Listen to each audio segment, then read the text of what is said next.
Financial advisors have a fairly challenging job, in my view, in the sense that they not just understand, obviously, finances and how to help people with that, but it's ultimately a job of trust. Like if you go and talk with any of them, or you talk to their clients, or you even sit into these discussions that they're having, what it really is these people who have their financial assets, which are obviously very important to them, are getting fully entrusted to someone else, and it's that trust that allows them to do that. Like, frankly, you could have an extremely good investor or other things like that. And if people didn't trust them, they would be a horrible financial advisor. So that alone is something that's challenging for them because they're continually trying to talk with the people. All of these people are typically pretty busy, their clients. And so they want to talk with them, really understand it. And, there's a lot of, frankly, psychology in money. So it's not just that everyone wants to grow as quickly as they can, but people have their own worries, they have their own fears, and a lot of the financial advisor's job is to frankly take care of those for them and make sure that they know that their things are getting handled well, and that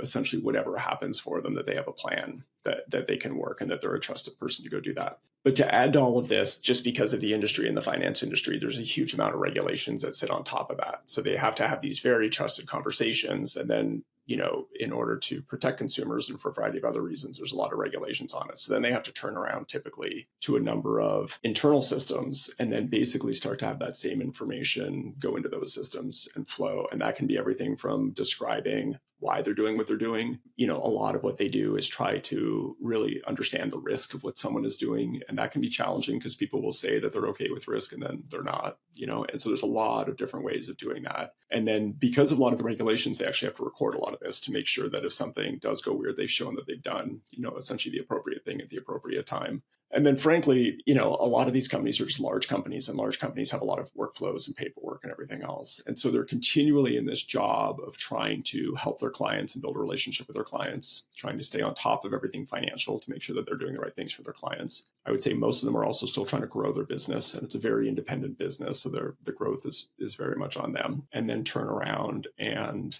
make sure that the right information is stored in the systems that they need to have them stored in. And it's very challenging. Right? It's very challenging to understand all those things, to do all of those things. And ultimately, we think that if we can handle a lot of the systems, the things that they need to kind of do to show that they're doing the right thing around, risk analysis and things like that, that we can help them, better connect with their clients. And a lot of that is because the information that they're really looking for from clients is very specific. And because we've tuned things for that, we can pull the specific information that they want out of those conversations. You may have a conversation with someone for over an hour before you realize what's really worrying them or what their real priorities are. And their job is to go do that. And then our job is essentially to get that information for them so they can walk out of that conversation and know that they have all the data and the details that they need, to help the client.